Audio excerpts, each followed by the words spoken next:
దేవ స్వభావంలో పాలువారమై ఉండాలి, లేకపోతే దూరదృష్టి లేని వాళ్ళు గుడ్డి వాళ్ళు అవుతారని రెండో పేతురు పత్రిక 1 నుంచి 11 వరకు తెలియజేయడం జరిగింది. తర్వాత ఆయన ఎందుకు ఈ విషయాల్ని జ్ఞాపకం చేస్తున్నాడో చెప్పుకొచ్చాడు. కాబట్టి మీరు ఈ సంగతులు తెలుసుకుని మీరు అంగీకరించిన సత్యమును స్థిరపరచబడి ఉన్నాను, వీటిని గూర్చి ఎల్లప్పుడూ మీకు జ్ఞాపకం చేయటకు సిద్ధంగా ఉన్నాను. ఏది? దేవ స్వభావంలో పాలువారి ఉండాలి, ఎల్లప్పుడూ జ్ఞాపకం చేయడానికి సిద్ధంగా ఉన్నాను. మరియు మన ప్రభు అయిన యేసుక్రీస్తు నాకు సూచించిన ప్రకారం ఆ గుడారం త్వరగా విడిచిపెట్టవలసి వచ్చిందని ఎరిగి నేను ఈ గుడారంలో ఉన్నంతకాలం ఈ సంగతులు జ్ఞాపకం చేసి మిమ్మల్ని రేపుడు న్యాయమని ఎంచుకొంచున్నాను. కాబట్టి ఈ గుడారం అంటే దేహము అని, ఆయన గుడారంలో ఉన్నంత వరకు అంటే ఆయన శరీరంలో ఉన్నంత వరకు ఆయన ఈ సంగతుల్ని జ్ఞాపకం చేయాలని ఆయన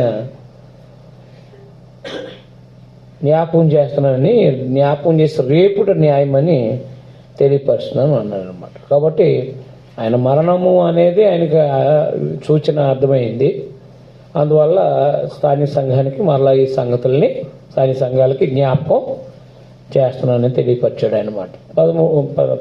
15లో నేను 15 వచనంలో నేను మృతి పొందిన తర్వాత కూడా మీరు నిత్యం వీటిని జ్ఞాపకం చేసుకున్నట్లు జాగ్రత్త చేద్దాం. ఏలనగా చమత్కారంగా కల్పించిన కథలను అనుసరించి మన ప్రభువుని యేసుక్రీస్తు యొక్క శక్తిని ఆయన రాకడం మేము మీకు తెలపలేదు. కానీ చమత్కారంగా కల్పించిన కథలు చమత్కారంగా చెప్తాను మీకు. చిన్నప్పుడు ఉరుములకి భయపడి లోపలికి వెళ్ళేవాళ్ళు. మా నాన్న వాళ్ళందరూ అనేవారు, ఏంటి ఉరుములు అంటే అర్జునుడు యుద్ధంతో అది రథంతో వెళ్తున్నాడు, అక్కడ సేలు ఊడిపోయింది అనేవాడు. అది చమత్కారము కదా. ఇప్పుడు నవ్వేస్తుంది. సైన్స్ తెలిసిన తర్వాత రెండు మేఘాలు ఐస్ గడ్డలుగా కరిగి బలంగా ఆ 2 మేఘాలు తాకడం ద్వారా వచ్చే ఆ యొక్క శబ్దం, ఉరుము, దాని ద్వారా వచ్చే పవర్, అది ఒక కరెంట్, ఒక పిడుగు అంతేనా. అలాగ ఆ పవర్ వల్ల మనిషికి షాక్ తగిలి చనిపోతాడు, అవునా. కాబట్టి నేను అనుకున్నవాడిని వీడికి రోజు ఊడిపోతుందా లేకపోతే వర్షాకాలం ఊడిపోతుంది వీడికి. అర్జున్ వీళ్ళు పైన ఎలా తోలుతారు అబ్బా రథాలనుకో. అప్పుడు అన్నా వాళ్ళు అనేదాన్ని బట్టి ఇలా ఆలోచనలు వస్తాయి. అర్థమైందా? మొన్న జ్ఞాపకం చేసాం, సంఘం అందరం నవ్వే. చమత్కారంగా కల్పించిన కాదు, అది చమత్కారం కదా. రథం రోడ్డు మీద వెళ్తుందంటే అది మామూలు విషయం. రథం కొండ మీద వెళ్తుందంటే అలాగే మేఘాల్లో వెళ్తుందంటే దాన్ని ఏమంటారు? చమత్కారం అన్నమాట. ఏమంటారు దాన్ని? చమత్కారం అన్నమాట. నీళ్ళు ఉన్నాయి కానీ బంగారు నీళ్ళు ఎక్కడ ఉంటాయో తెలియదు, అవునా కదా. అది చమత్కారమే. బంగారం మాయలేడి ఏం చేసిందంట? పరిగెత్తిపోయేటట్టుగా చేసిందంట. అదేంటది? చమత్కారం. చమత్కారంగా కల్పించిన కథ అన్నమాట. ఇంకా చాలా విడ్డూరమైన విచిత్రమైనవి ఉంటూ ఉంటాయి. అది పైనుంచి రథం ఎలాగెళ్తుంది, అక్కడి నుంచి సేలు అత్తమాని ఎందుకు ఊడిపోద్ది అది ఏంటంటే అది ఆలోచించగలిగితే అర్థమవుతుంది. చమత్కారంగా కల్పించిన కథ. యేసుక్రీస్తు వారి గురించి చమత్కారంగా కల్పించబడలేదు. ఆయన శక్తిని, ఆయన రాకడా మేము మీకు తెలపలేదు. మేము చమత్కారంగా కల్పించిన కథలను అనుసరించి మన ప్రభువుని యేసుక్రీస్తు యొక్క శక్తి, ఆయన రాకడా మేము మీకు తెలపలేదు. కానీ ఆయన మహాత్యమునే కొన్నారు చూసిన వారమే తెలిపిద్దుమే. అంటే మన ప్రభువుని యేసుక్రీస్తు వారు వచ్చిన మొదటి రాక ఏది? భూమి మీదకి వచ్చినప్పుడు యేసుక్రీస్తు వారు ఈ భూమి మీదకి వచ్చి మరణించి సమాజపడి తిరిగి లేపబడ్డారనే సందేశాన్ని ఆయన వారు కళ్ళారా చూసి చెప్పారన్నమాట. కళ్ళారా చూసి చెప్పారు. అంతేగాని చమత్కారంగా మాట్లాడలేదు, వాళ్ళు చమత్కారమైన కథలను అనుసరించి మాట్లాడలేదు.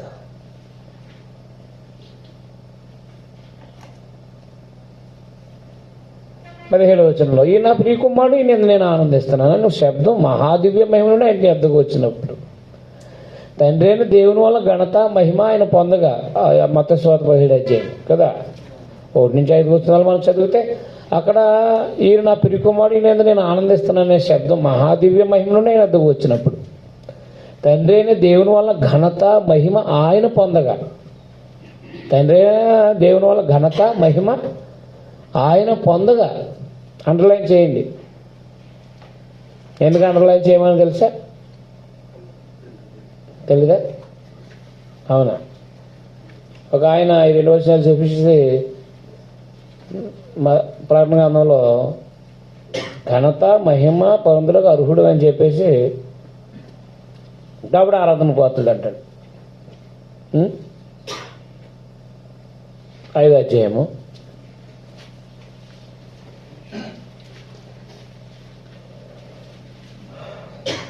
4వ అధ్యాయంలోనేమో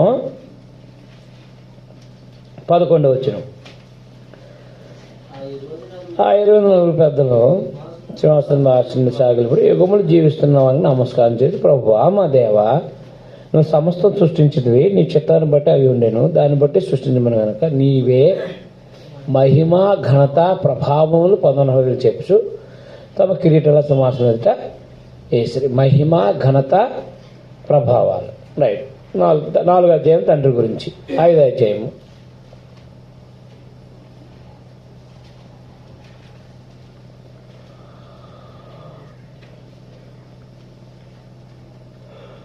వచనం నువ్వు ఆ గ్రంథం తీసుకుని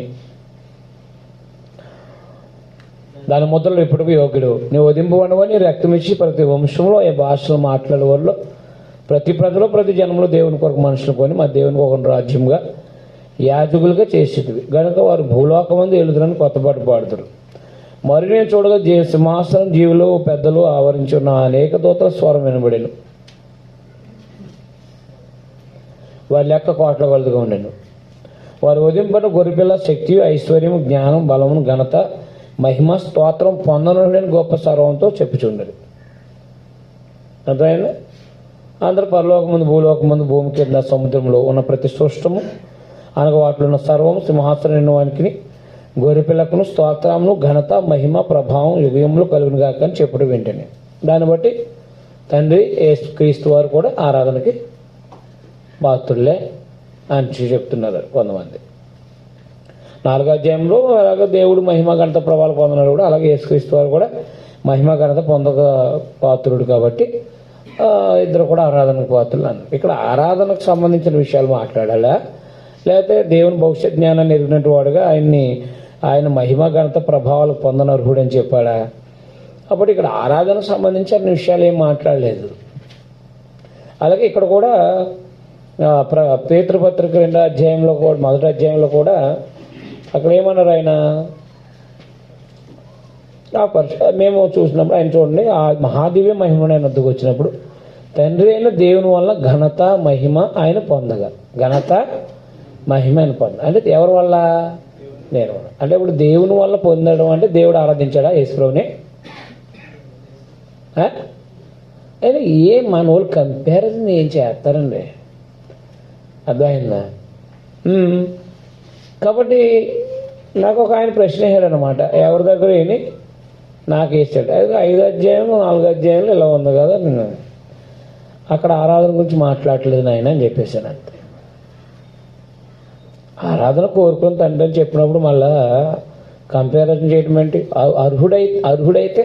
అర్హుడైనా ఆయన కోరుకోలేదు, ఆయన్ని చేయమని దేవుడు చెప్పలేదు. అవునా కదా? అది కాబట్టి ఇక్కడ దేవుని వల్ల ఘనత మహిమ ఆయన పొందగా మేము ఆ పరిశుద్ధ పర్వతం మీద ఆయనతో కూడా ఉన్నవారమే. అది మత్తయి సువార్త 17వ అధ్యాయం. మేము ఆ పరిశుద్ధ పర్వతం ఆయనతో కూడా ఉన్నవారమే. ఆ శబ్దం ఆకాశం రాగా వింటిమి. మరి ఎందుకంటే స్థిరమైన ప్రవచన వాక్యం మనకు ఉంది.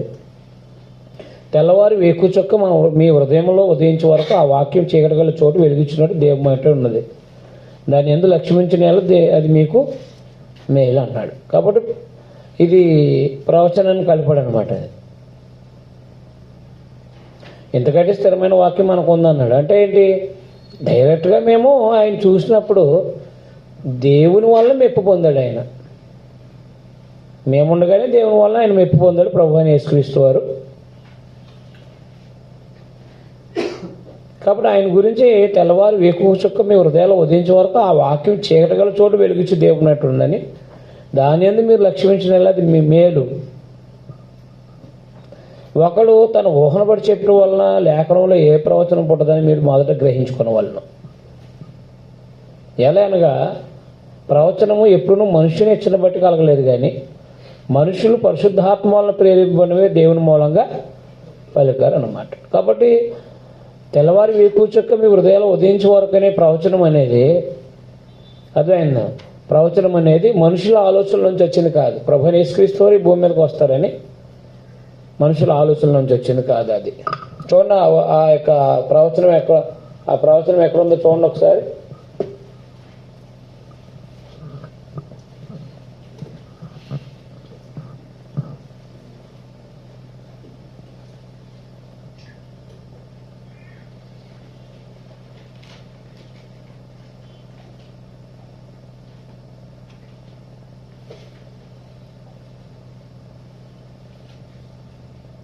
కనబడిందా?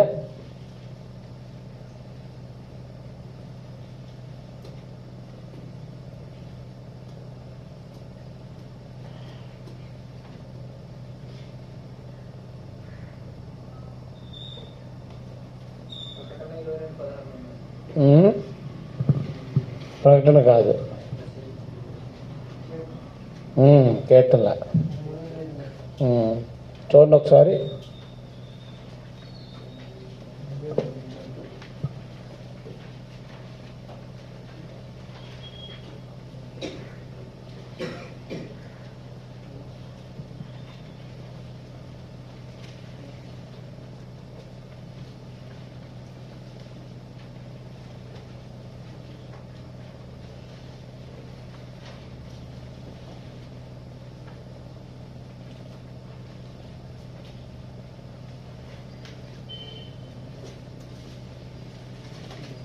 కీర్తన 82:5 అది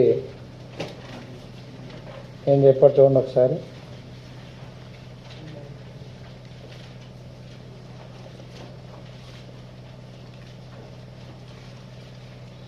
యెషయా 60:1-3 ఇవన్నీ మాట్లాడుకొచ్చాడు. ప్రవచనాలు ప్రవచించబడిన విషయాలు చెప్పుకొచ్చాడు.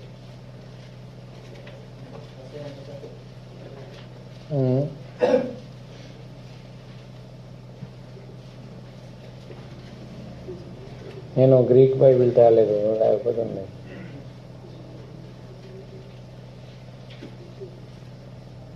కీర్తన 119, 105 చూడండి ఒకసారి. యెషయా 8:20, 9:2, 60 ఒకసారి చూడండి.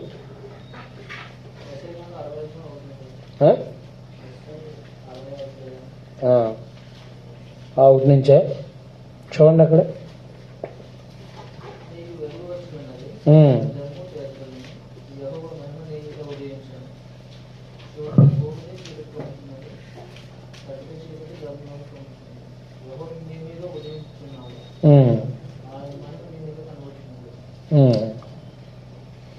అది కాబట్టి తెల్లవారి వేకువ చుక్క మీ హృదయాల్లో ఉదయించే వరకు ఆ వాక్యం చీకటిగల చోటు వెలుగుచ్చి దీపమైనట్టుంది. దాని యందు మీరు లక్ష్మించిన అది మీకు మేలు అన్నాడు. అలాగున ప్రవచనాలు ఏం చేయబట్టే యేసుక్రీస్తు వారు యెషయా గ్రంథంలో కూడా వారు గొప్ప వెలుగు చూశారని 9వ అధ్యాయంలో చెప్తాడు కదా. మొదటి నుంచి చదివితే ఆయన మనుషులకు వెలిగించినట్టు వాడుగా, అనగా ఆ ప్రాంతానికి వెలుగైనట్టు వాడుగా తెలియపరుస్తాడు. అలాగా ఒకడు తన ఊహ కాబట్టి ఆ వాక్యం చీకటి గల చోటు వెలుగుచ్చి దీపమైనట్టు ఉన్నది. దాని యందు మీరు లక్ష్మించిన మీకు మేలు. కాబట్టి ఆయన యందు మీరు లక్ష్మించిన మీకు మేలు అర్థమైందా? కాబట్టి ఇంత ప్రవచన వాక్యం మనకు ఉంది. తెల్లవారి వేకువ చుక్క మీ హృదయాల్లో ఉదయించే వరకు ఆ వాక్యము చీకటి గల చోటు వెలిగించి దీపమైనట్టు ఉంది. దాని ఎందుకు మీరు లక్ష్మించాలి, మీకు మేలు. ఒకడు తన ఊహను బట్టి చెప్పడం లేఖనంలో ఏ ప్రవచనం పుట్టదని మొదట గ్రహించాలి. కాబట్టి ప్రవచనము ప్రవచించబడిందంటే అది మనుషుని యొక్క ఊహ కాదు, మనిషిని యొక్క ఊహ. అందుకని మన ప్రభువుని యేసుక్రీస్తు వారు కూర్చున్న ప్రవచనాలు మనుషుల ఊహను బట్టి కలగలేదు. మన ప్రభువుని యేసుక్రీస్తు కూర్చున్న ప్రవచనాలు అనేవి పరిశుద్ధాత్మ వల్ల ప్రేరేపించబడిన వారే దేవుని మూలంగా పలికారనమాట. అందువల్ల యేసుక్రీస్తు వారు భూమి మీదకి వచ్చిన సందర్భాల గురించి వారు పరిశుద్ధాత్మ వల్ల పలికారు తప్ప వాళ్ళు భౌతిక సంబంధం అంటే మనిషి వాళ్ళ యొక్క ఇచ్చను బట్టి వాళ్ళ యొక్క కోరికను బట్టి మాట్లాడింది మాత్రం కాదనమాట. కాబట్టి వాళ్ళు అనగా పాత నిబంధనలు ఉన్న వాళ్ళు ప్రవక్తలు ప్రభువు యేసుక్రీస్తు వారు అనే వారిని గురించి ప్రవచించిన ప్రవచనాలన్నీ కూడా పరిశుద్ధాత్మ వల్ల ప్రేరేపించబడి దేవుని మూలంగా పలికారంతే. అది మేము కళ్ళారా చూసాం. ఆయన దేవుడు ఆయన దేవుని వల్ల మెప్పు పొందాడు, ఘనత మహిమ పొందాడు అని చెప్పేసి మేము సాక్షులం అని చెప్పేసి మాట్లాడారు అన్నమాట. అందువల్ల మన ప్రభువైన యేసుక్రీస్తు వారి గురించి మేము చెప్పిన వాస్తవాలు చమత్కారంగా కల్పించిన కథలను అనుసరించి మేము మాట్లాడలేదు. పరిశుద్ధాత్మ ద్వారా ప్రవచించబడిన ప్రవచనాలే మేము గ్రహించి చూసి మేము మాట్లాడాము అని చెప్పారన్నమాట. అర్థమైనా అర్థం లేదా? మేము చెప్పింది కథలు కాదు. దేవస్వభావంలో పాలువారైతే ఆయన రాజ్యంలో సర్వసమృద్ధిగా ఉంటుంది. కాబట్టి మేము చెప్పిన సంగతులు ప్రభువైన యేసుక్రీస్తు వారి గురించి చెప్పిన సంగతులు మనుషులు ఊహను బట్టి కలగలేదు, దేవుని మూలంగా అనగా పరిశుద్ధాత్మ మూలంగా కలిగినాయి అని చెప్పేసి 16 నుంచి చెప్పుకొచ్చారు అనమాట. రెండు విషయాలు. క్రైస్తవులైనటువంటి వాళ్ళు దేవుని స్వభావంలో పాలువారై ఉండాలి. అప్పుడు నిత్యరాజ్యంలో భాగస్థులు, నిత్యరాజ్యంలో సమృద్ధి అయిన ప్రవేశం ఉంటుంది. కాబట్టి అవి మేము బోధించిన సంగతులు చమత్కారంగా కల్పించిన కథలు కాదు, అనుసరించి కాదు. పరిశుద్ధాత్మ ద్వారా ప్రేరేపించబడిన ప్రవచనాలు అవి మనుషుని ఊహను బట్టి కలగలేదు. ఆ ప్రవచనాలు నెరవేర్చబడ్డాయి. అవి మేము ప్రభువుని చూసామని చెప్పేసి మొదటి అధ్యాయంలో తెలియపరచుకుంటూ వచ్చారన్నమాట. అర్థమైందా? అర్థం లేదా? రైట్. 2వ అధ్యాయం. మరి అబద్ధ ప్రవక్తలు ప్రజల్లో ఉండారు,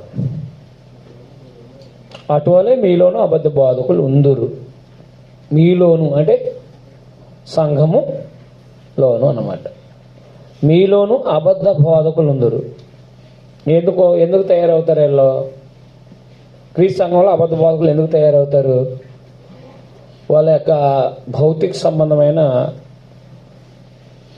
సంబంధమైన సంపాదన కోసం తయారవుతారంట. భౌతికమైన సంపాదన కోసం తయారవుతారంట. అందుకే చెప్పాడు మీలో అబద్ధం. వీరు తమను కొనిన ప్రభువును కూడా విసర్జిస్తూ తమకు తామే శీఘ్రంగా నాశనం కలగజేసుకుంటూ నాశనకరమకు భిన్నాభిప్రాయాలు రహస్యంగా బోధించదు. అంటే నాశనం కలగజేసే భిన్నాభిప్రాయాలు రహస్యంగా బోధిస్తారంట. క్రీస్తు యొక్క సంఘంలో అబద్ధ బోధకులు ఉంటారో వాళ్ళు ఏం బోధిస్తారంటే రహస్యంగా నాశనకరమైన భిన్నాభిప్రాయాలు బోధిస్తారంట. నాశనకరమకు భిన్నాభిప్రాయాలు రహస్యంగా బోధిస్తారు. భిన్నమైన అభిప్రాయాలు, అర్థమైందా? భిన్నమైన అభిప్రాయములు బోధిస్తారంట. మీకు ఏమన్నా అర్థమైనా అర్థం లేదా? ఎందుకు భిన్నమైన అభిప్రాయాలు బోధిస్తారు సంఘంలో? ఎందుకు బోధిస్తారు వాళ్ళు? అనేకులు చూడండి అక్కడ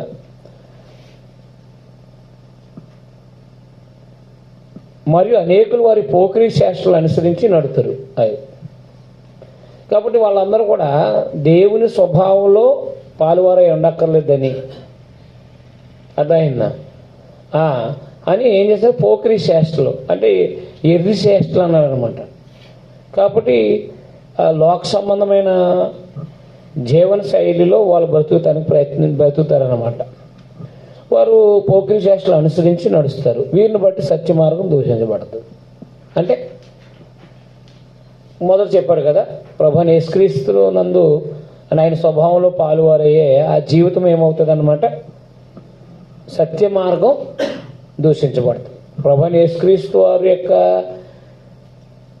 జీవన శైలిలో నడిచే మార్గం అనేది దూషించబడుతుంది అన్నమాట. వారు అధిక లోబులై అంటే అర్థం ఏంటి, వారు అధిక సంపాదించాలనే వారే కల్పనా వాక్యాలు చెప్తూ, అర్థమైంది, కల్పించిన వాక్యాలు చెప్తూ, కల్పన అంటే బోధలో అపోస్తలుల బోధలో కల్తీ బోధ చేస్తూ చెప్తూ మీ వల్ల లాభం సంపాదించుకుందరు. సంఘంలో ఉన్న వాళ్ళకి భిన్నాభిప్రాయాలు ఎందుకు బోధిస్తున్నారు? లాభం సంపాదించుకోవడానికి అంట. ఏం సంపాదించడానికి? లాభం సంపాదించడానికి భిన్నాభిప్రాయాలు బోధిస్తారు. వారికి పూర్వం చేయు నుండి విధింపబడిన తీర్పు ఆలస్యం చేయదు, వారి నాశనము కునికి నిద్రము. ఎవరైతే సత్యాన్ని అసత్యానికి మార్చి మాట్లాడతారో, ఎవరైతే దేవుని వాక్యాన్ని కల్తీ అనగా దేవుని వాక్యాన్ని కలిపి చెరిపి బోధిస్తారో వారికి నాశనము ఆలస్యం చేయదంటండి. తీర్పు ఆలస్యం చేయదంటండి. నాశనం అని కునికి నిద్రపోదంట. అంటే నాశనం అయ్యే వరకు నిద్రపోదంట. నాశనం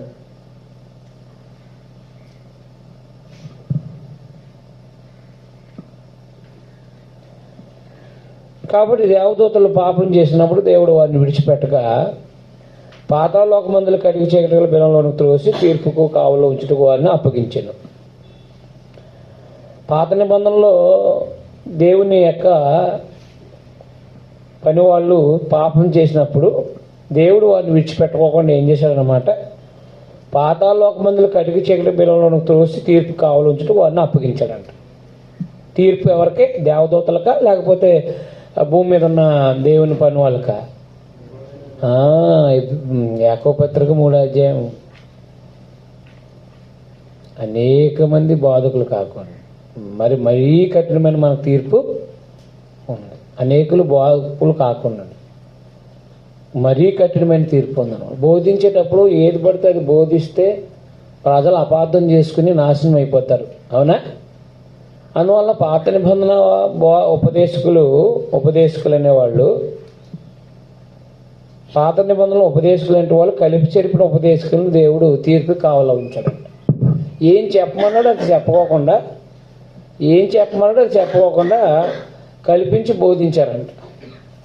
ఆ కల్పించి బోధించిన దాన్ని బట్టి దేవుడు వారిని విడిచిపెట్టగా పాతాళ లోకమందలి కటికి చీకటి గల బిలంలోనికి త్రోసి తీర్పు కావలు ఉంచడానికి వారిని అప్పగించాడు. పాత నిబంధనల దేవుని పని వాళ్ళు దేవుని వాక్యాన్ని కలిపి చేర్పినట్టు వాళ్ళని ఏం చేశాడంటే ఎక్కడ ఉంచాడంట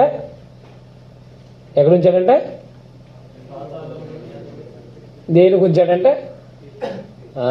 తీర్పు ఎవరికి? తీర్పు ఎవరికి? పరలోకంలో ఉన్న దేవదూతలకా భూమి మీద ఉన్న వాళ్ళకా? మరి వీళ్ళకి ఎలా ఆలోచన వచ్చింది పరలోకంలో దేవదూతలు పాపం చేశారని? పరలోకంలో దేవుని యొక్క దూతలు పాపం చేశారని ఎలా వచ్చింది వీళ్ళకి? అంతే. యెషయా గ్రంథం 13వ అధ్యాయము కట్టి అర్థమైంది. చమత్కారంగా లాగారనమాట. కల్పించబడలేదు, అది వాస్తవాలే కానీ అక్కడే ఈ చమత్కారంగా కల్పించారు వీళ్ళు. మళ్ళా లోకంలో దేవుని మీద తిరుగుబాటు చేశారంట, వాళ్ళని కొంతమందిని తిరుగుబడ్డారంట. ఇక్కడేమో దేవదూతలు అన్నారు. దేవుని దూతలు అంటే దేవుని సేవకులు అని అర్థం. దేవుని సేవకులు పాపం చేసినప్పుడు అని చదవండి ఎలా ఉందో ఒకసారి చదవండి. తర్జుమా నేను చేశాను, చదవండి, ఇబ్బంది ఏం లేదు, కలపలేదు నేను. దేవుని సేవకులు పాపం చేసినప్పుడు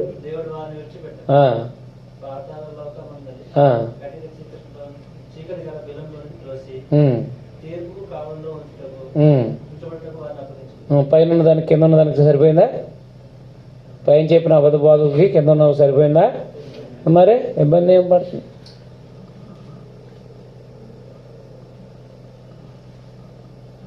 దీని మీద పెద్ద పెద్ద పాఠాలు, అంశాలు, డిస్కషన్లు మీ అర్థమైందా?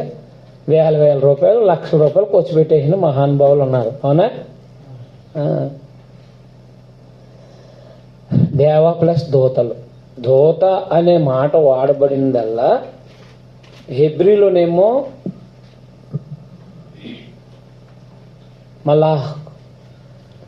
మలాఖీ ఉంది కదా. మలాఖ్ అంటే దూత, సేవకుడు అని అర్థం అన్నమాట. అది పైనుంచి వచ్చిన దేవదూతలకి వాడాడు, కిందన్న సేవకులకి వాడాడు. సేవకుడు అంతే, దేవదూత. ఇప్పుడు ఇక్కడ ఆంగెలోస్, గ్రీకులో ఆంగెలోస్. ఆంగెలోస్ అంటే దూత. యోహాన్ గారు ఎవరు? బాప్తిస్మ ఇచ్చే యోహాన్ గారు ఎవరు? మానవుడా, పరలోకంలో దూతలు? మరి ఆయన దూతని వాడబడింది కదా ఆయన గురించి, వాడిందా? మరి అప్పుడు కూడా ఆంగెలోస్ అన్నాడు. ఈ యొక్క భాషా పరిజ్ఞానం లేని వాళ్ళు కూడా మెసెంజర్ అనేది దూత అండి.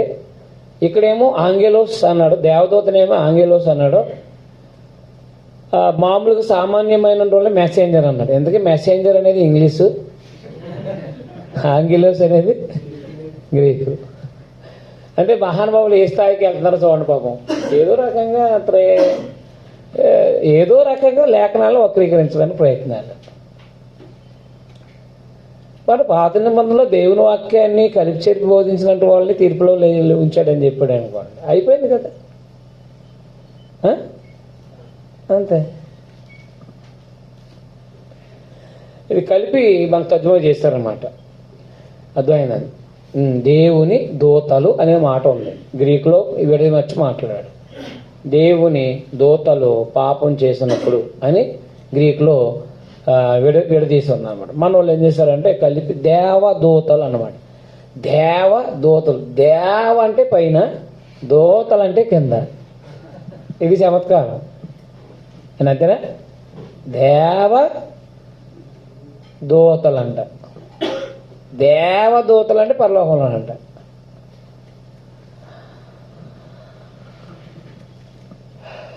దేవుని సేవకులు పరలోకం నుంచి వచ్చిన వాళ్ళ, భూమి మీద ఉన్న వాళ్ళ, అది తెలియాలి. పరలోకం నుంచి వచ్చి దేవుని దూతలు వచ్చారు, వాళ్ళు కూడా దేవుని సేవకులు అంటారు, దేవుని దూతలు అంటారు. భూమి మీద కూడా దేవుని యొక్క పని వాళ్ళు, దేవుని దూతలు, దేవుని పని వాళ్ళు అంటారు.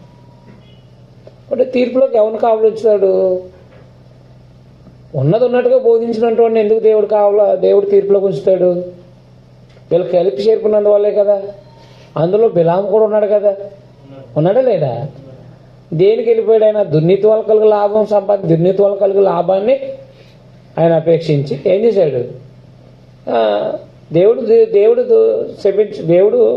దీవించమంటే దేవుడు దీవించమని శపించమని ఏం చెప్తాయంటే ఈయన శాపవచనాలు చెప్పడానికి బయలుదేరాడు.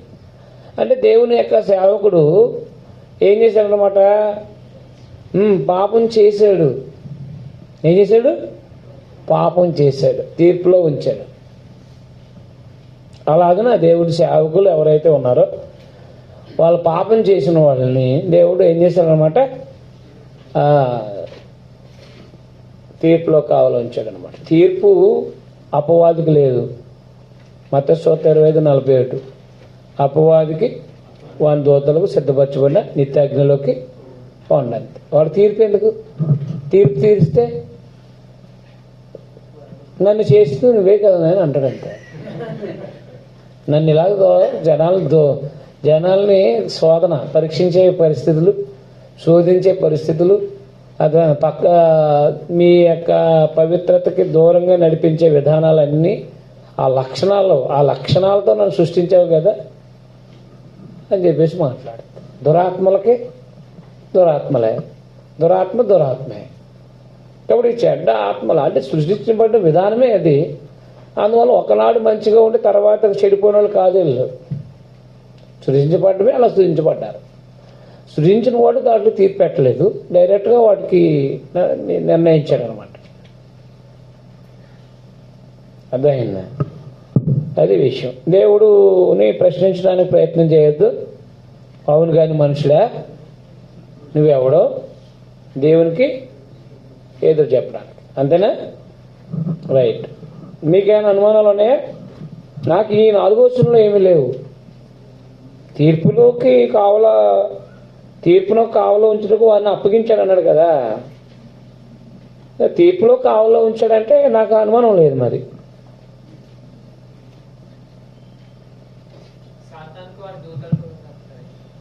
అపవాది అంటే సాతాను వాడి దూతలు. సాతానుడు దురాత్మే, వాడి దూతలు దురాత్మలే. సాతానుడు వాడి దూతల కొరకు సిద్ధపరచబడిన నిత్యాజ్ఞ అన్నాడు.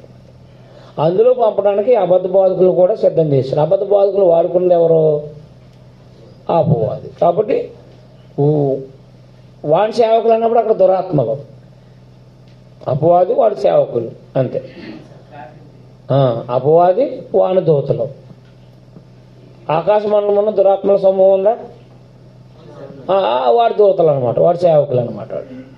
అపవాది సేవకులు.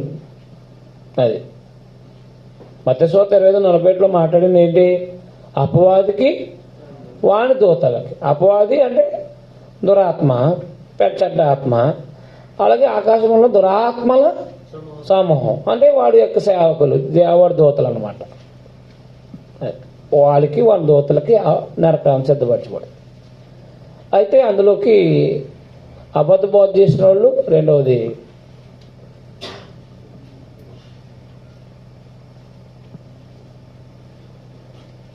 సంఘంలో ఉండి ఫలించలేనట్టు వాళ్ళు అందులోకి వెళ్ళిపోతారని చెప్పాడు.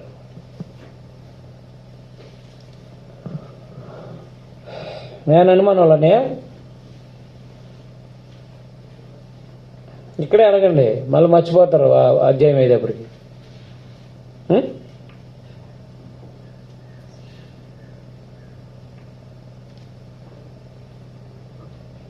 చదివేస్తున్నాను. తీర్పు కావలో వారిని ఉంచేట్టుగా అప్పగించాడు.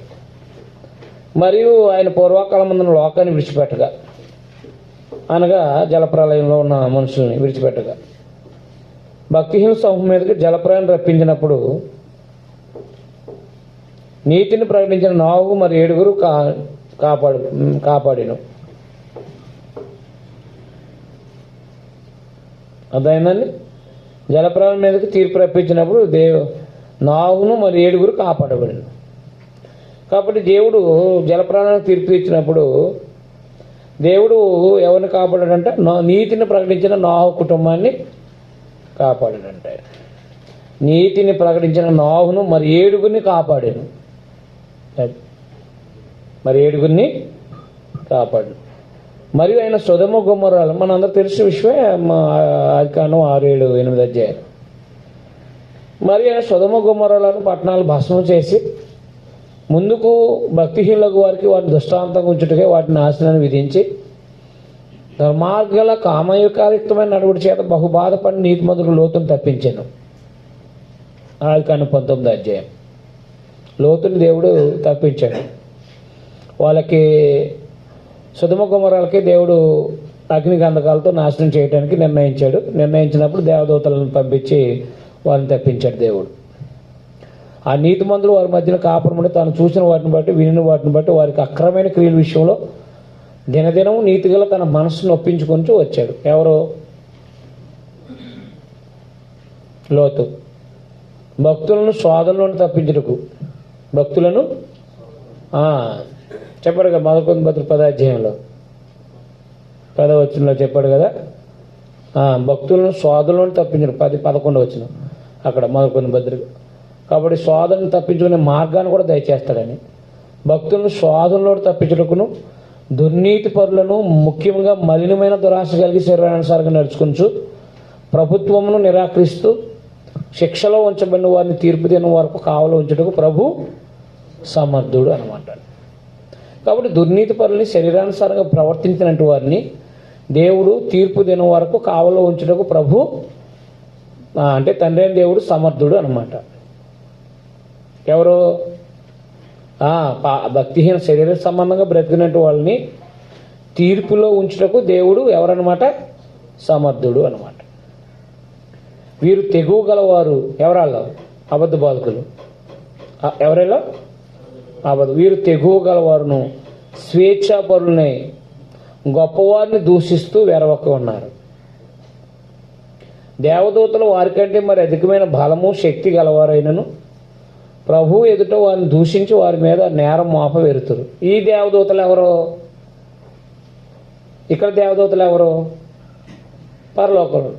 యోధాపత్రులు యోధాపత్రులు చెప్పాడు కదా, మోషే శరీరాన్ని గురించి తర్కించినప్పుడు ప్రభు నిన్ను గద్దించను గాక. కాబట్టి వాళ్ళు ఎంత చూడండి, అక్కడ దేవదూతలు వారికంటే మరి అధికమైన బలము. ఎవరికంటే? అబద్ధ బోధకులు కంటే మరి అధికమైన బలము శక్తి గలవారైనను ప్రభు ఎదుటి వారిని దూషించి వారి మీద నేరం మోప వెరుతారు. వారైతే పట్టబడి చంపబడుటకే స్వభావ సిద్ధంగా పుట్టిన వివేక శూన్యములకు మృగముల వలె ఉండి తమకు తెలియని విషయాలను గూర్చి దూషిస్తూ తమ దుష్ప్రవర్తనకు ప్రతిఫలంగా హాని అనిపిస్తూ తాము చేయి నాశనంతో తామే నాశనం పొందుదురు. ఎవరెల్లో? అబద్ధ బాధకులు అన్నమాట. కాబట్టి దుష్ప్రవర్తనకు ప్రతిఫలంగా హాని అనుభవిస్తూ తమ దుష్ప్రవర్తన ప్రతిఫలంగా హాని అనిపిస్తూ తాము చేయి నాశనంతోనే తామే నాశనం పొందుదురు. పాత నిబంధనల అబద్ధాన్ని అంటే దేవుని వాక్యాన్ని కలిపి బోధించినట్టు వాళ్ళు ఆ హాని పొందారా? పొందలేదా? పొందారు. దైవజనుడు అనే పేరుతో ఒక ఆయన సింహం చేత చంపబడ్డాడు. అర్థమైందండి.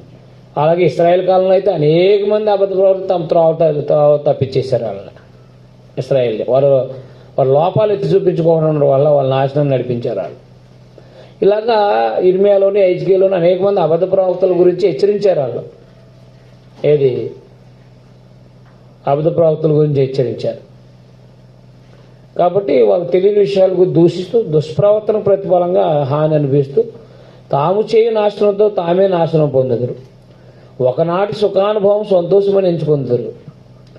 వారు కలంకమును నిందాస్పదములనే తమ ప్రేమ విందుల్లో మీతో కూడా అన్నపానాలు పుచ్చుకొంచు.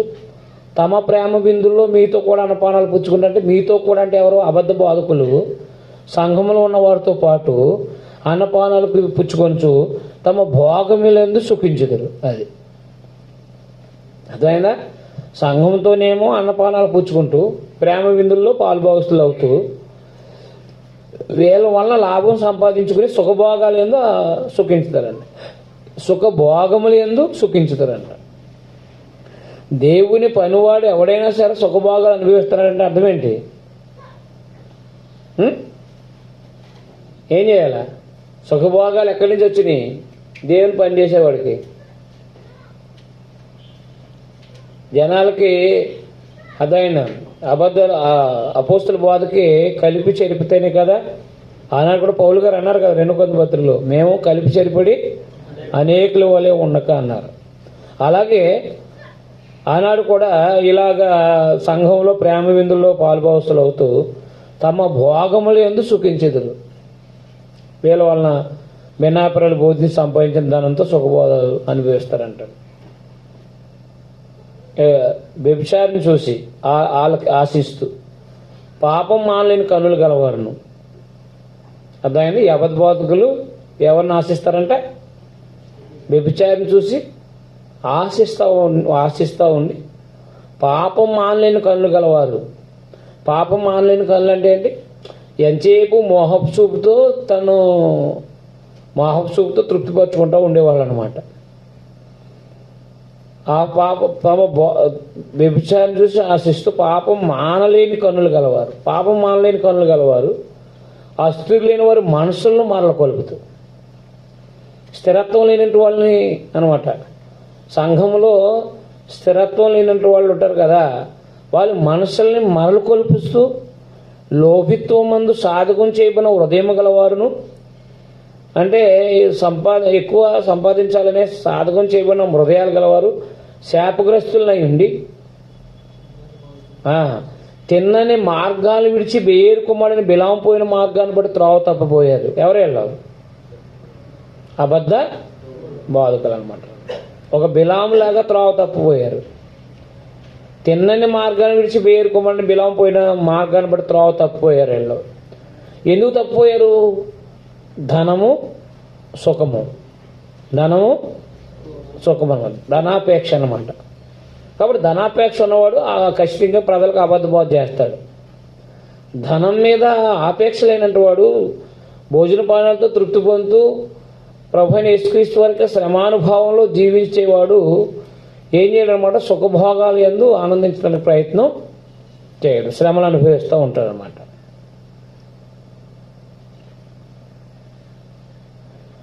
ఆ బిలాము దుర్నీతి వలన కలుగు బహుమానాన్ని ప్రేమించాను. అయితే తాను చేసిన అతిక్రమ నిమిత్తం అతడు గద్దింపబడిను. ఎట్లనగా నోరు లేని గాఢంతో మానస్వరంతో మాట్లాడి ఆ ప్రవక్త యొక్క వెరితనాన్ని అడ్డగించాడు. కాబట్టి దుర్నీతి వలన కలుగు బహుమానాన్ని ప్రేమించాడంట. ఎవరు? దేవుడు ఆస్వాదించిన ప్రజల్ని శపిస్తే డబ్బులు అంటే దేవుని యొక్క సందేశానికి వ్యతిరేకంగా మాట్లాడితే ధనం ఇంటిడు అంటే రాజుగారి చూపించే ధనానికి ఆశపడి అర్థమైందండి ఆయన క్రమం మేరటానికి ప్రయత్నాలు చేశాడనమాట. ఎందుకోసం ప్రయత్నం చేశాడంటే రాజుగారు ఇచ్చే ధనం కోసం. అది ప్రకటన 2వ అధ్యాయంలో చెప్తాడు కదా. అందువల్ల ధన ఆపేక్షతో ఏం చేశాడనమాట? తిన్నని మార్గాన్ని విడిచిపెట్టేసి అర్థమైందా ఒక రాజు బాలాకు రాజు యొక్క మాట విని ఆ బాలాకు రాజును ఇచ్చే ఆ వెండి బంగారాలు బట్టి ఆయన ఏం చేశాడంటే దేవుని ప్రజలు శపించడానికి బయలుదేరాడు. అలాగున అబద్ధ బోధకులు అనేవాళ్ళు ఏం చేస్తారన్నమాట? అపోస్తుల బోధలు అనే తిన్నని మార్గాన్ని విడిచిపెట్టేసి ఏం చేస్తూ ఉంటారంటే వీళ్ళు ధనాన్ని అంటే లేఖనాల్ని వక్రీకరించి అర్థమైందా భిన్నాభిప్రాయాలు బోధించి ఏం చేస్తారనమాట? వారి వల్ల లాభం సంపాదించుకుంటుంటారనమాట. అలాగూ లాభం సంపాదించుకున్న ఈ వారికి ఉదాహరణగా ఎవరిని పరిచయం చేశాడంటే పరిశుద్ధాత్ముడు పేతురు గారి ద్వారా బిలాముని పరిచయం చేశాడు. కాబట్టి ఆ ప్రవక్త యొక్క ఎరుతనాన్ని గద్దించాడు దేవుడు. అతను గద్దెంపబడని ఎట్లనగా నోరు లేని గాఢం మానవ స్వరంతో మాట్లాడే ఆ ప్రవక్తకి ఎరుతనాన్ని అడ్డగించాడు. మానవ స్వరంతో మాట్లాడింది గాడిద. కారణం దాని దుర్నీతి వల్ల కలుగు బహుమానం కోసం పరిగెడుతున్నాడు ఆయన. గాడి చేత బుద్ధి చెప్పించాడు దేవుడు. వీరు నీళ్ళు లేని బావులు, వీరు నీళ్లు లేని బావులు అంటే అర్థం ఏంటి? బావులు ఉన్నాయి కానీ ఏమి లేదు, అందులో నీళ్ళు లేవు. ప్రయోజనమా? అబద్ధ ప్రవక్తల్లో ప్రయోజనం ఉండదు. పెనుగాలి కొట్టుకుని పోవు మేఘాలు అయి ఉన్నారు అంటే మేఘాలు ఉంటాయి కానీ గాలి కొట్టుకుపోతాయి. ప్రయోజనమా? ప్రయోజనం లేనిది మేఘాలు. వీరి కొరకు ఎవరి కొరకు? వీరి కొరకు అబద్ధ బోధకులు అందరూ, పాత నిబంధనల వాళ్ళు, కొత్త నిబంధనలు ఉన్న అబద్ధ బోధకుల కొరకు గాఢ అంధకారము భద్రం చేయబడి ఉంది. ఆల్రెడీ వాళ్ళు ఉన్నారు, వాళ్ళతో పాటు కొత్త నిబంధనల వాళ్ళు కూడా చేరుతూ ఉంటారు అన్నమాట అబద్ధ ప్రవక్తలు. వీరి కొరకు గాఢాంధకారం భద్రం చేయబడి ఉంది.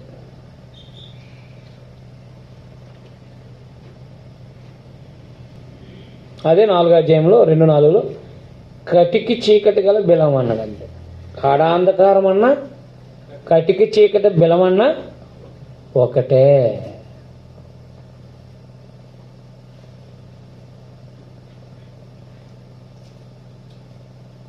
వీరు వ్యర్థమైన డంబపు మాటలు.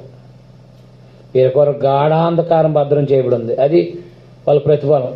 భూమి మీద దేవుని వాక్యాన్ని ప్రజలకు కల్తీ చేసి, కొత్త నిబంధన లేదా అపోస్తల బోధన కల్తీ చేసి వక్రంగా బోధించే వీళ్ళకి గాఢాంధకారం భద్రం చేయబడింది. నేడు అలాగ బోధించేవాడు కూడా గాఢాంధకారం భద్రం చేయబడింది. జాగ్రత్తగా బోధించాల్సిన వారమే ఉన్నాము, గుర్తుపెట్టుకోండి. వీరు వ్యర్థమైన డంబ మాటలు పలుకుతూ తామే శరీర సంబంధం దురాశలు గలవారే. తప్పు మార్గం ముందు నడుచు వారిలో నుండి తప్పుడే తప్పించుకున్న వారిని పోకిరి చేష్టలు మరుకొల్పుతున్నారు. అంటే ప్రాచీనమైన జీవితాన్ని వదిలిపెట్టేసిన వాళ్ళని మళ్ళా ఏం చేస్తున్నారు ఈ అబద్ధ బోధకులు? మరల కొలుపుతున్నారు. ప్రాచీనమైన జీవితాన్ని వదిలేశారు, ఏది బాప్తిసం ఉంది అప్పుడే. మళ్ళీ ఈ అబద్ధ బోధకులు ఏం చేస్తున్నారు వాళ్ళని మళ్ళా ప్రాచీనమైన జీవితానికి పోకిరి చేష్టలకు మరలు కొలుపుతున్నారు. తామే భ్రష్టత్వానికి దోషులైంది, తామే నాశనానికి దోషులైంది, అటు వారికి స్వాతంత్రం ఇత్తునని చెప్పుదురు. అంటే విడుదల కలగజేస్తానని చెప్తారు. ఒకడు దేని వల్ల జయింపడిన దానికి దాసుడగును కదా. వారు ప్రభువును రక్షకుడైన యేసుక్రీస్తు విషయమై అనుభవజ్ఞానం చేత ఈ లోకమాన్యులు తప్పించుకొని, ఎవరాళ్ళు? క్రైస్తవులైనటు వాళ్ళు. వారు ప్రభువును రక్షకుడైన యేసుక్రీస్తు యొక్క విషయమై నా అనుభవజ్ఞానం చేత ఈ లోకమాలిన్యాలు తప్పించుకున్న వారి తర్వాత మరలా వాటిలో చిక్కబడి వాటి చేత జయింపబడి వాళ్ళ క్రైస్తవులైన తర్వాత చెప్పాడు కదా మొదటి అధ్యాయంలో, ఈ లోకమాన్యాలు తప్పించుకొని క్రీస్తు విషయమైన అనుభవ జ్ఞానం చేత ఈ లోకమాలిన్యాలు తప్పించుకొని తర్వాత మరలా వాటిలో చిక్కబడి వాటి చేత జయించబడిన వాళ్ళ. అంటే మరలా ప్రాచీనమైన జీవితానికి వెళ్తే, మళ్ళా ప్రాచీనమైన జీవితం చేత జయించబడితే వారి కడవరి స్థితి మొదటి స్థితి కంటే మరి చెడ్డదగను. ఈ అబద్ధవాదుకుల మాట విని ఎవడైనా ప్రాచీనమైన జీవితంలోకి వెళ్తే మళ్ళా వాళ్ళ జీవితం ఏమవుతుంది అనమాట? కడవరి స్థితి కంటే మొదటి స్థితి కంటే కడవరి స్థితి, వారి కడవరి స్థితి కంటే మొదటి స్థితి కంటే మరి చెడ్డదగును. వారి నీతి మార్గాన్ని అనుభవపూర్వకంగా తెలుసుకుని తమకు అప్పగించబడిన పరిశుద్ధమైన ఆజ్ఞను తొలగిపోవటం కంటే ఆ మార్గమును అనుభవపూర్వకంగా తెలియకున్నట్టే వారికి మేలు అనమాట. ఎవరికి తెలియకున్నట్టు మేలు? వాక్యానుసారం అంటే బాప్తిసం పొంది ప్రాచీనమైన జీవితాన్ని వదిలేసి క్రీస్తు యొక్క అనుభవ జ్ఞానంలోకి వెళ్ళి క్రీస్తు యొక్క అనుభవ జీవితంలోకి వెళ్ళిన తర్వాత మరలా పాప సంబంధమైన జీవితంలోకి వెళ్తే వాళ్ళని ఎలా పోల్చాడంటే, వాళ్ళకి అనుభవపూర్వకంగా సంగతులు తెలియకుండటమే వాళ్ళకి అసలు ఆ నీతి అనుభవ అంటే ఆ యొక్క పరిశుద్ధమైన ఆజ్ఞ నుండి తొలగిపోకుండా ఆ మార్గం అనుభవపూర్వకం తెలియకుంటే వారికి మేలన్నమాట. ఎవరు వీళ్ళు అనమాట? వాక్యానుసారమైన అనుభవంలోకి వెళ్ళిన తర్వాత దేవుని వాక్యానుసారంగా వారు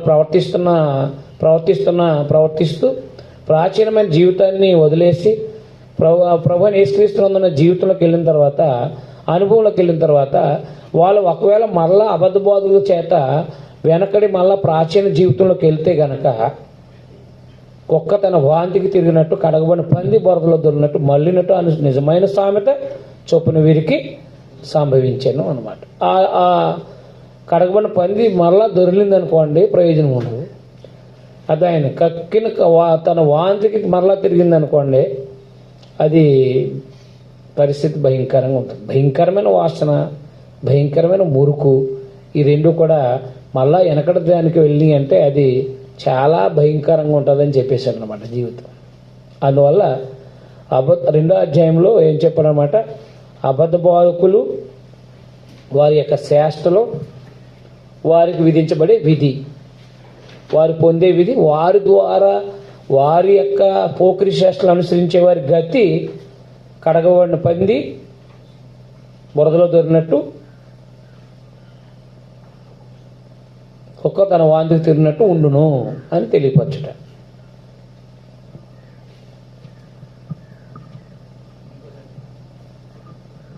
ఒకసారికే చెప్పాలి, రెండోసారిగా మళ్ళీ ఆలోచన మారిపోతుంది. మొదటిసారి రిసీవ్ చేసేసుకోవాలి, రెండోసారి నేనే మర్చిపోతానని చెప్పింది. అప్పుడు ఇంకోటి చెప్తాను, మళ్ళీ దానికి దీనికి మ్యాచ్ అవ్వదు మీకు.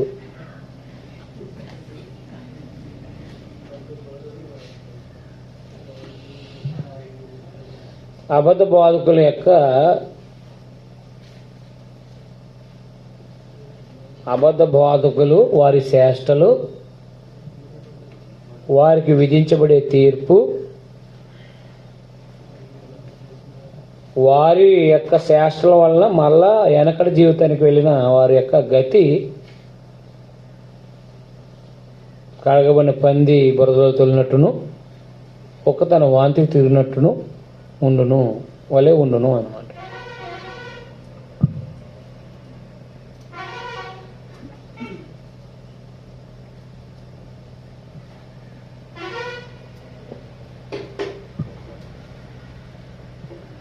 మూడో అధ్యాయం. ఇవాళ 2 పత్రికలు అయ్యేదాకా ఏముండదు. మూడో అధ్యాయం చదివిన తర్వాత అప్పుడు టీ బ్రేక్కి వెళ్దాం. మూడో అధ్యాయం. రెండో రాకడ గురించి అందరూ తెలుసు కదా, చేతులు ఎత్తండి. అందరూ తెలుసా తెలీదా? ఎవరు ఎత్తట్లేదు. తర్వాత ప్రియులారు, ఈ 2వ పత్రిక మీకు ఇప్పుడు రాస్తున్నాను. అంటే మొదటి పత్రిక రాసిన వాడు కాలం. పరిశుద్ధ ప్రవక్తల చేత పూర్వమందు పలకబడిన మాటలు అంటే ప్రవచనాలు, ప్రభువు రక్షకుడైన అపోస్తుల ద్వారా ఇచ్చిన ఆజ్ఞను మీరు జ్ఞాపకం చేసుకోవాలని జ్ఞాపకం చేసుకునే వాళ్ళను అనే విషయమును మీకు జ్ఞాపకం చేసి నిర్మలమైన మనస్సును రేపుతున్నాను. చూసారా, మన ప్రభు అయిన యేసుక్రీస్తును అపోస్తులు మీ అపోస్తుల ద్వారా ఇచ్చిన ఆజ్ఞ మీరు జ్ఞాపకం చేసుకున్నారనే విషయాన్ని మీకు జ్ఞాపకం చేసి నిర్మలమైన మీ మనసులు రేపుతున్నాను. అంత్యదినంలో అపహాసకులు అపహసిస్తూ వచ్చి అదే కాలంలో అనమాట ఆయన రాకడను తమ స్వకీయ దురాశలు చెప్పు నడుచుకొంచు. నడక ఎలాంటిదంట? స్వకీయ, ప్రభుది కాదు. స్వకీయ దురాశలు చెప్పు నడుచుకొంచు. ఆయన రాకడ అంటే ప్రభును, ఆయన రాకడ కూర్చి ఆయన వాగ్దానాలు ఏమైనా, ఆయన రాకడ కూర్చిన వాగ్దానం ఏమైనా, పితరు నిద్ర నుంచి మొదలుకుని సమస్త సృష్టి ఆరంభం ఉన్నట్టే నిలిచి ఉంది అని చెప్పుదురని మొదట మీరు తెలుసుకున్న వాళ్ళు ఏం చెప్తారంట? వీళ్ళు ఏం చెప్తారంటే, ప్రభు ఎప్పుడు భూమి ఆకాశం ఎప్పుడు ఇలాగే ఉన్నది కదా ఆయన అని చెప్పేసి ఆయన రావటం ఏమి ఉండదని చెప్తారంట. ఏలైనగా పూర్వం నుండి ఆకాశం ఉన్నని, నీళ్ళ నుండి నీళ్ళ వల్ల సమకూర్చబడిన భూమి దేవుని వాక్యం వల్ల కలిగినని వారు బుద్ధిపూర్వకంగా మారుతారు. భూమి అనేది అశాశ్వతమైన సంగతి మర్చిపోతారంట. ఎవరాళ్ళు? ప్రభు రాకడా లేదనేవాళ్ళు.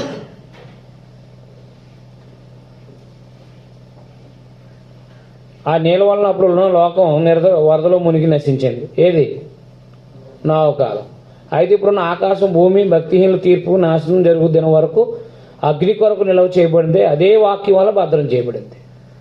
ఆ 9వ అధ్యాయంలో నేను ఎప్పుడు భూమిని ఏం చేయను? వరద చేత నాశనం చేయను. అది దేని చేత నాశనం చేస్తాడు? అది ప్రభు రెండో రాకడ. ప్రియులారా, ఒక సంగతి మర్చిపోకండి. అంటే ఎందుకు ఆయన ఆలస్యం అవుతుంది రాకడ? ఆయన వాగ్దానం ఎందుకు ఆలస్యమైంది? ఏలైనా ప్రభు దృష్టికి ఒక దినం 1000 సంవత్సరాల వల్లే, 1000 సంవత్సరాలు ఒక దినం వల్లే ఉన్నాయి. కొందరు ఆలస్యమైన ఎంచుకున్నట్టు ప్రభు తన వాగ్దానం గురించి ఆలోచించేవాడు కాడు. కానీ అంటే వాగ్దానం చేసిన వాడు ఆలస్యం చేయడు కాడు. కానీ ఎవడునూ నశించాలని ఇచ్చమ్మగా అందరూ మారు మనసు పొందాలని కోరుచు మీ ఎడల దీర్ఘశాంతం గలవాడే ఉన్నాడు. అది అప్పుడు ఎందుకు అంటే ఆయన వాగ్దానం గురించి ఎందుకు ఆలస్యం చేసేవాడు కాదు? వాగ్దానం చేశాడు కాబట్టి ఆయన తప్పనిసరిగా వస్తాడు. అయితే ఎందుకు ఆలస్యం అవుతుంది? ఎవరూ నశించకుండా ఉండాలని, అందరూ కూడా రక్షించబడాలని ఆయన కోరుతూ ఆయన దీర్ఘశాంతం గలవాడే అన్నాడు. అయితే ప్రభు దినం దొంగ వచ్చినట్టు వచ్చును. అంటే ప్రభు రాకడ ఎలా ఉంటుందంటే దొంగ వచ్చినట్టు అకస్మాత్తుగా వస్తుంది అన్నమాట. ఆ దినమున ఆకాశంలో మహాధ్వనితో గతించిపోను, పంచభూతాలు మిక్కటమైన వేండ్రంతో లయమైపోవను. ఏవి? భూమి ఆకాశాలన్నీ కూడా లయమైపోయి, భూమి దాని మీద ఉన్న కృత్యములు కాలిపోవును. ఇవన్నీ ఇట్లు లయమైపోవును గనక ఆకాశం రౌలుకుని లయమైపోనట్టు, పంచభూతాలు మహావేండ్రంతో కదిలిపోనట్టునైనా దేవుని దినపు రాకడ కొరకు కనిపెడుతూ దాన్ని ఆశతో అపేక్షిస్తూ మీరు పరిశుద్ధమైన ప్రవర్తనతో భక్తితో ఎంతో జాగ్రత్తగా ఉండవాలని అన్నాడు. ప్రభు రాకడలో ఏం సంభవిస్తుందో చెప్పుకొచ్చాడు ఆయన. ప్రభు రాకడ ఆలస్యం అవుతుంది దానికి కారణం చెప్పాడనా? ప్రభు రాకడ ఆలస్యం అవడానికి కారణం అందరూ మారుమనసు పొందాలి, లేదా ఎవరు నశించకుండా ఉండాలని. కాబట్టి ఇప్పుడు ఉన్నవాళ్ళు ఏం చేయాలి? భూమి ఆకాశాలు నశించిపోతాయి కాబట్టి ఆయన రాకడ కొరకు కనిపెడుతూ ఎదురు చూస్తూ పరిశుద్ధమైన ప్రవర్తనతో భక్తితో ఎంతో జాగ్రత్తగా ఉండాలని తెలియజేస్తాడు.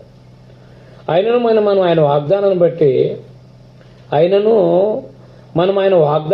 క్రొత్త ఆకాశం కొరకు భూమి కొరకు కనిపెడుతున్నాము. వాటి యందు నీతి నివసించను. ఇది పరలోక సంబంధమైన జీవితం కోసం మాట్లాడి దాని యెషయా గ్రంథంలో మాట్లాడిందేమో క్రీస్తు సంఘంలో నుంచి, ఇక్కడ మాట్లాడిందేమో పరలోకాన్ని గురించి. ఈ భౌతికమైన ఆకాశాలు ఇవి తీసివేయబడతాయి. అప్పుడు పరసంబంధమైన మరో లోకంలో అనగా మరో ప్రభుత్వంలో అనగా దేవుని ప్రభుత్వంలో అదైన నీతి ఏమవుతుంది? నివసిస్తాను అన్నమాట. ప్రియులారా, వీటి కొరకు మీరు కనిపెట్టుకునేవారు కనుక శాంతం గలవారే. ఇది ప్రభు రాకడ కొరకు సంఘం కనిపెట్టుకుని ఉండాలి కాబట్టి శాంతం గలవారే ఆయన దృష్టికి నిష్కలంకులుగాను నిందారహితులుగా కనబడినట్లు జాగ్రత్తగా పడండి. మరియు మన ప్రభు యొక్క దీర్ఘశాంతం రక్షణార్థమైన ఎంచుకోండి. ప్రభు యొక్క దీర్ఘశాంతం రక్షణార్థమైన ఎంచుకోండి. అలాగూ మన ప్రియ సహోదరుడు పౌలు కూడా తనకు అనుగ్రహించుకున్న జ్ఞానం చొప్పున మీకు రాసి ఉన్నాడు. అంటే ఈ పేతురుగా రాసిన వారికి కూడా ఏం చేశాడంటే ఆయన రాశాడనమాట. ఏది?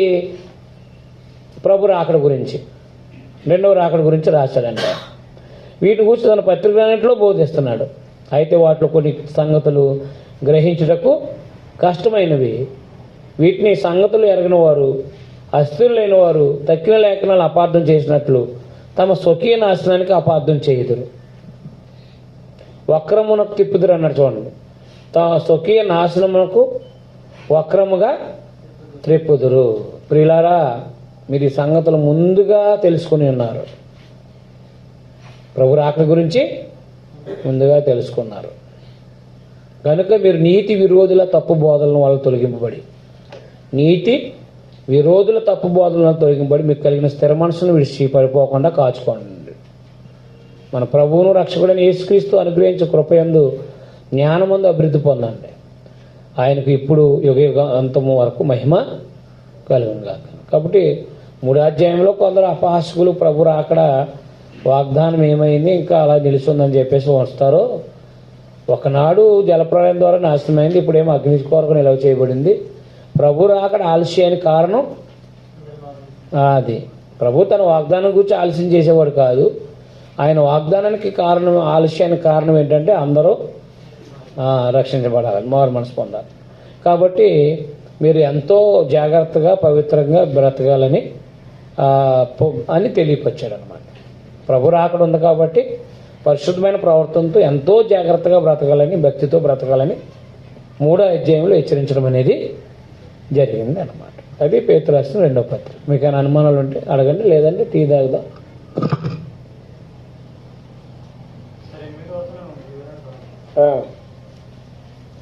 8వ వచనం ఏంటి? 3. 8వ వచనం వివరణ ఏంటి?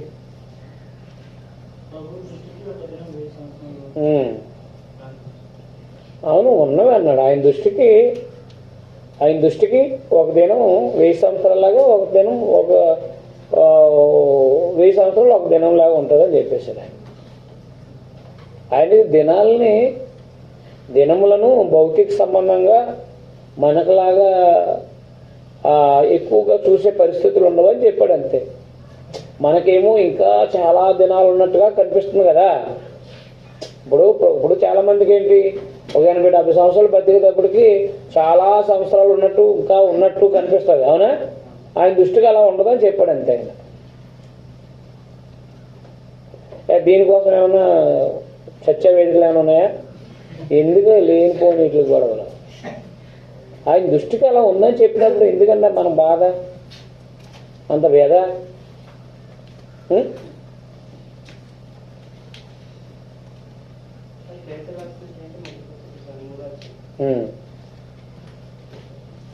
మీరు వచ్చారా రాలేదా?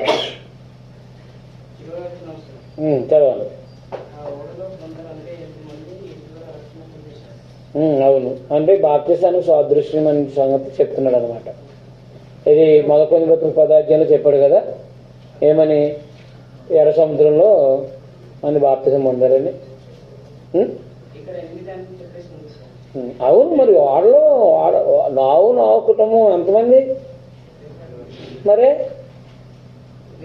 ఇశ్రాయేల్ ఎంతమంది? నోహతో కలుపునండి బాబు. అయ్యో, ఆ మాత్రం అది కూడా ప్రశ్నే. యెషయాకి ఎంతమంది కుమారులు? దావీదు తండ్రికి ఎంతమంది కుమారులు? 8 మంది. అంతేనా? ఒకసారి 7 ఉంటాయి. ఆయన కలుపుకుని ఎవరిని? దావీదు మళ్ళీ ఎక్కడికి పోయి ఇక్కడ అక్కడ ఏ అద్భుతంగా కలిపేస్తున్నారండి. నిజంగా మనలాంటి ప్రావీణ్యత కలిగిన వాళ్ళు పండితులు ఎవరుంటారు చెప్పండి? ఇంకా బైబిల్ తెలియకపోతే మనకి ఒక పాండిత్యం వినిపించదు. కాబట్టి ఇప్పుడు అందరూ బాగా చదువుతున్నారు కాబట్టి జాగ్రత్తగా మాట్లాడాల్సి వచ్చింది.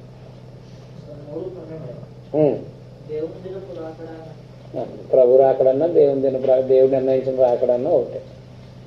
ఆల్రెడీ నిర్ణయం చేశాడు కాబట్టి ఆయన రాకడని చెప్పేసి. మీకు అనుమానం ఉంటే గ్రీకులోకి వెళ్దాం ఉన్నాను. అక్కడ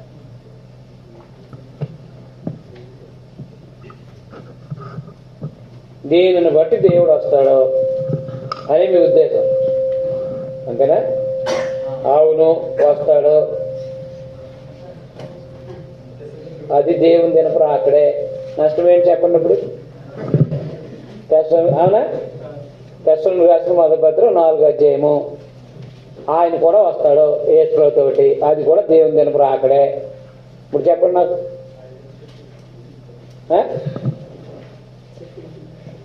చెప్పండి. ఆయన కూడా వస్తాడు కాబట్టి దేవుని దినపు రాకడా.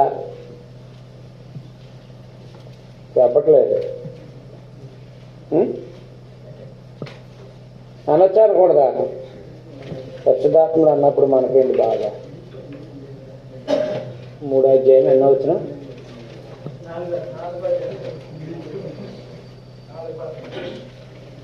ఎన్నో?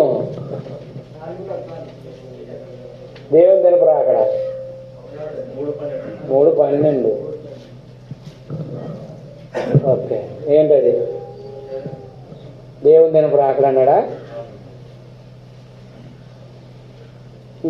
3:12 చూసుకుంటూ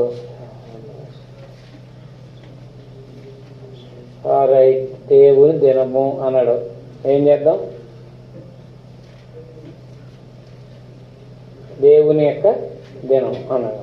దేవుని దినం అన్నా ప్రభు దినం అన్నా రాకడా అని అర్థం. వీటిలో కూడా దేవుని దినం అన్నాడు. తేయో ఎమెరాస్ అంటే దే అంటే దేవుని యొక్క దినము అన్నాడు. దేవుని యొక్క దినము అన్నాడు.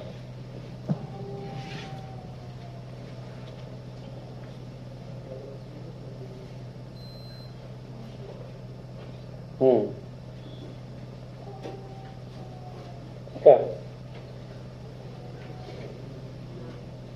దేవదూతలు ఏమొద్దా? రకాలేం లేవు దేవదూతలు అంటే.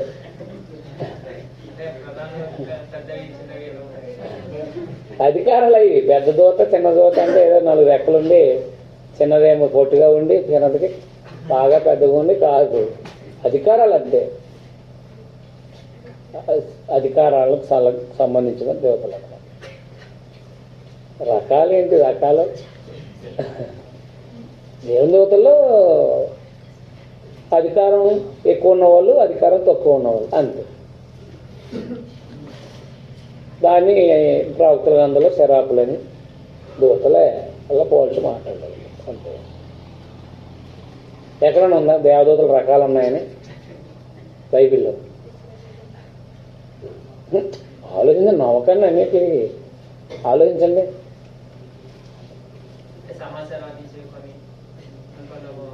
అందరూ అందిస్తారు సమాచారం.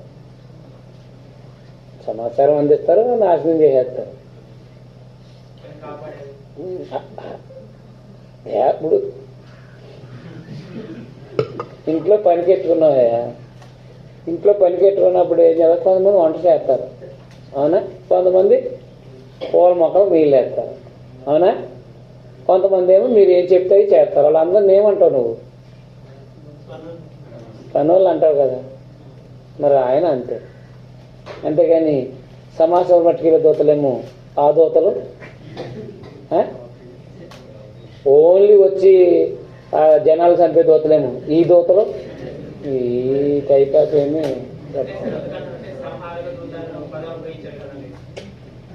సంహరించడానికి వచ్చినప్పుడు సంహార దూత అన్నాడు, వంట చేయడానికి వచ్చినప్పుడు వంట దూత అంటాడు. ఏమైంది? సేవకుడు అంతేనా?